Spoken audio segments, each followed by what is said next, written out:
छात्रों, विशेष पाठशाला में आप सभी का स्वागत है। यूपी मुक्शिका व लर्नर सीरीज संख्या 9 में आप सभी का स्वागत है और यह यूपी मुक्शिका व लर्नर सीरीज 9 है। अगर इसके पहले का वीडियो नहीं देखे हैं तो प्लेलिस्ट में जाइएगा। यूपी मुक्शिका व लर्नर्स के नाम से प्लेलिस्ट बनाई गई है। प्लेलिस्ट में जितने भी वीडियो हैं सभी वीडियो को आप लोग बिल्कुल देख लें। सुबह 7 बजे, शाम के 7 बजे और सुबह 10 बजे व लर्नर सीरीज मिलती है और दोपहर 2 बजे आपको टेस्ट सीरीज मिलता है।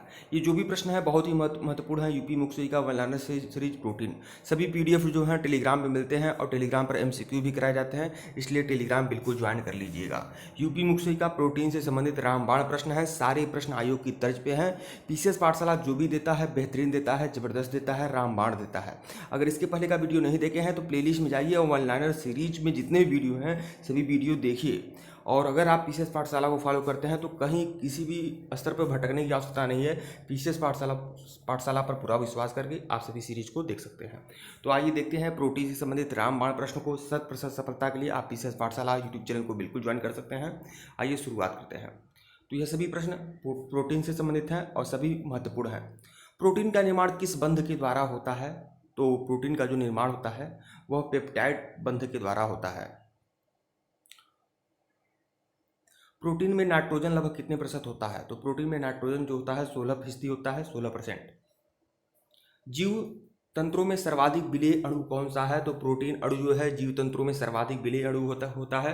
एक ही वीडियो में मैं पूरा का पूरा प्रोटीन खत्म करने का पूरा प्रयास करूंगा और खत्म भी करूंगा पूरा का पूरा एक ही वीडियो में। और जो जितने भी प्रोटीन से संबंधित प्रश्न हैं, महत्वपूर्ण प्रश्न हैं, वो सभी इसी वीडियो में होंगे। अगर प्रोटीन से संबंधित कोई भी प्रश्न अगर आपके परीक्षा में आता है, प्रश्न पत्र में आता है, तो अगर उसमें से 4 प्रश्न भी आता है तभी इसी से आएगा, 8 प्रश्न भी आता है तभी इसी से आएगा, यह याद में रखिएगा। और 1 प्रश्न आता है तभी इसी से आएगा, क्योंकि यहाँ प्रोटीन से संबंधित जितने भी प्रश्न बन सकते हैं वह सभी आप लोग के सामने हैं। जीव तंत्रों में सर्वाधिक विलेय अणु कौन सा है? तो वो है प्रोटीन अणु। दाल से कौन सी प्रोटीन पाई जाती है? दाल में प्रोटीन तो पाया जाता है, कौन सी प्रोटीन पाई जाती है दाल में? तो प्रोलैमिन्स प्रोटीन पाई जाती है, ध्यान रखिएगा। गेहूं और चावल में कौन सा प्रोटीन पाया जाता है? तो ग्लूटेलिन। दूध, अंडे और मांस में कौन सा पदार्थ अधिक मात्रा में मिलता है? तो प्रोटीन मिलता है। कौन सा प्रोटीन है जो संरचनात्मक भी होता है और एंजाइम भी? संरचनात्मक भी होता है और एंजाइम भी। वह कौन सा प्रोटीन है? तो वह है मायोसिन। एंटीबॉडीज क्या है? प्रोटीन्स जो है एंटीबॉडीज है। प्रोटीन कितने प्रकार के होते हैं? तो प्रोटीन जो होते हैं वह 3 प्रकार के होते हैं। देखिए कौन कौन से? सरल प्रोटीन, संयुग्मी प्रोटीन और व्युत्पन्न प्रोटीन। अनाज में कौन सी प्रोटीन पाई जाती है? अनाज में जो प्रोटीन मिलती है उसका नाम है ग्लूटेलिन्स। श्वसन प्रक्रिया को पूर्ण करने में कौन सा प्रोटीन सहायक होता है? तो साइटोक्रोम जो है होता है वह सहायक होता है श्वसन क्रिया को पूर्ण करने के लिए। रुधिर में कौन सा प्रोटीन पाया जाता है? तो रुधिर मतलब रक्त में कौन सा प्रोटीन पाया जाता है? तो ग्लोबिन पाया जाता है। आनुवांशिक लक्षण के विकास, वंशानुगत का नियंत्रण किस प्रोटीन के द्वारा होता है? तो वह होता है हिस्टोन के द्वारा। मक्का में कौन सा प्रोटीन पाया जाता है? तो जिन प्रोटीन पाया जाता है मक्का में। मक्का जो खाया जाता है उससे संबंधित है, तो यह जिन प्रोटीन पाया जाता है। त्वचा, बाल तथा नाखून के निर्माण में कौन सा प्रोटीन सहायक होता है? तो कैरोटीन सहायक होता है, ध्यान में रखिएगा आप लोग। कौन सा तत्व न्यूक्लिक अम्ल में होता है? कौन सा तत्व न्यूक्लिक अम्ल में होता है परंतु प्रोटीन्स में नहीं होता है? न्यूक्लिक अम्ल में होगा लेकिन प्रोटीन्स में नहीं होगा। वह कौन सा तत्व है? तो वह तत्व है फास्फोरस। एक सजीव है या मृत कोशिका में सर्वाधिक मात्रा में कौन सा पदार्थ पाया जाता है? तो सजीव या मृत कोशिका में सर्वाधिक मात्रा में कौन सा पदार्थ पाया जाता है? तो जल और प्रोटीन पाए जाते हैं। जल और प्रोटीन, चाहे सजीव हो चाहे मृत कोशिका हो, सबसे ज़्यादा जो तत्व पाया जाता है वह जल पाया जाता है और प्रोटीन पाया जाता है। प्रोटीन अणु में सर्वप्रथम किसका संरचना का पता लगाया गया था? तो प्रोटीन अणु में किस संरचना का पता लगाया गया था? तो इंसुलिन हार्मोन का पता लगाया गया था। और किसके द्वारा लगाया गया था? फ्रेडरिक सेंगर के द्वारा। रेशम और मकड़ियों के धागे का निर्माण किस प्रोटीन के द्वारा होता है? अब देखिए यह भी एक चुनिंदा प्रश्न है कि जो मकड़ियाँ धागा बनाती हैं, जो जाला बनाती हैं, और जो रेशम के कीड़े रेशम बनाते हैं, रेशम के धागे बनाते हैं, वह किस प्रोटीन के द्वारा बनता है? तो फाइब्रिन के द्वारा बनता है। नाखून, सींग, बाल, गाय के दूध, पत्तियों का पीला रंग, ये किसके कारण होता है? तो कैरोटीन के कारण होता है, कैरोटीन के कारण होता है। भैंस का दूध जो होता है सफ़ेद रंग का होता है, वह किसके कारण होता है? कैसीन प्रोटीन के कारण होता है। देखिए, भैंस का दूध जो सफ़ेद होता है वह कैसीन दूध के कारण होता है, और गाय का जो दूध होता है वह हल्का पीला होता है कैरोटीन प्रोटीन के कारण। और नाखून भी आप देखते हैं कि थोड़ा सा पीला होता है, सींग भी थोड़ा पीला होता है, बाल भी अगर पीले हो जाते हैं तो वो भी कैरोटीन प्रोटीन के कारण हो जाते हैं। अंडे में कौन सा प्रोटीन पाया जाता है? Albumin protein. रेशम में कौन सा प्रोटीन पाया जाता है? तो फाइब्रिन प्रोटीन। अभी बताया हूँ कि रेशम और मकड़ी के जाले में फाइब्रिन प्रोटीन पाया जाता है। अस्थि व उपस्थित को जोड़ने में, देखिए उपस्थित नहीं है, अस्थि व उपस्थि, एक होता है अस्थि हड्डी और एक होता है उपस्थि। आप जानते हो पतली जो क्या बोलते हैं अस्थि होती है उसे उपस्थि बोलते हैं। तो अस्थि व उपस्थि को जोड़ने में कौन सा सहायक प्रोटीन होता है? Collagen protein, collagen protein.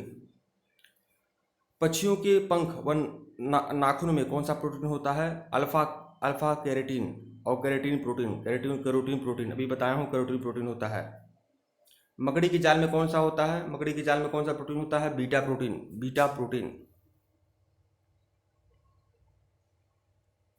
अब पोषण से संबंधित प्रश्न उत्तर देखते हैं। विटामिन ए का मुख्य स्रोत किसे माना जाता है? विटामिन ए का जो मुख्य स्रोत है वह है दूध जो है विटामिन ए का मुख्य स्रोत है। वैसे विटामिन ए जो होता है पके हुए आम में भी होता है, पपीता में भी होता है और भी कई सारे खाद्य वस्तुओं में होता है, लेकिन विटामिन ए का जो सबसे महत्वपूर्ण स्रोत है वह है दूध। किस विटामिन को हार्मोन भी कहा जाता है? तो विटामिन डी को हार्मोन भी कहा जाता है। लार किसे पाचने में सहायता करता है? तो लार जो होता है स्टार्च के पाचन में सहायता करता है लार। मानव शरीर में किस पोषक तत्व की कमी के कारण शरीर की वृद्धि धीमी हो जाती है? तो प्रोटीन की कमी जब शरीर में हो जाती है तो शरीर की जो वृद्धि होती है धीमी हो जाती है, शरीर का जो मतलब लंबाई चौड़ाई कम बढ़ने लगता है, तो यह आपका प्रोटीन की कमी के कारण। शरीर में उत्तक का निम्न किस पोषक तत्व की मदद से होता है? तो शरीर में उत्तक का निर्माण, यहाँ पर थोड़ा सा गलती लिखा है, शरीर में उत्तक का निर्माण किस पोषक तत्व की मदद से होता है? तो प्रोटीन की मदद से। अभी मैं बताया हूँ उत्तक मतलब आप जानते हैं जो कोशिकाएं शरीर जो होता है कोशिकाओं से बना होता है, और कोशिकाएं जो होती हैं छोटी छोटी उत्तकों से बनी होती हैं। तो उत्तकों का जब विकास होगा तो तभी तो लंबाई चौड़ाई मोटाई आदि बढ़ती है। तो उत्तकों का विकास थोड़ा सा निम्न स्तर पर होता है, तो किस पोषक तत्व की मदद से होता है? किस पोषक तत्व की कमी से होता है? तो वह प्रोटीन की कमी से होता है। दूध किस बैक्टीरिया के कारण खराब हो जाता है? तो दूध जो होता है लैक्टोबैसिलस बैक्टीरिया के कारण खराब होता है, लैक्टोबैसिलस। यह आप लोग जानते होंगे। गेहूं में कौन सा प्रोटीन हो जाता है? गेहूं में कौन सा प्रोटीन होता है? Gluten protein. सब्जियों में मुख्यतः हमें क्या प्राप्त होता है? सब्जियों से मुख्यतः हमें विटामिन प्राप्त होता है। प्रोटीन और वसा दोनों की प्रचुरता किस खाद्य पदार्थ में होती है?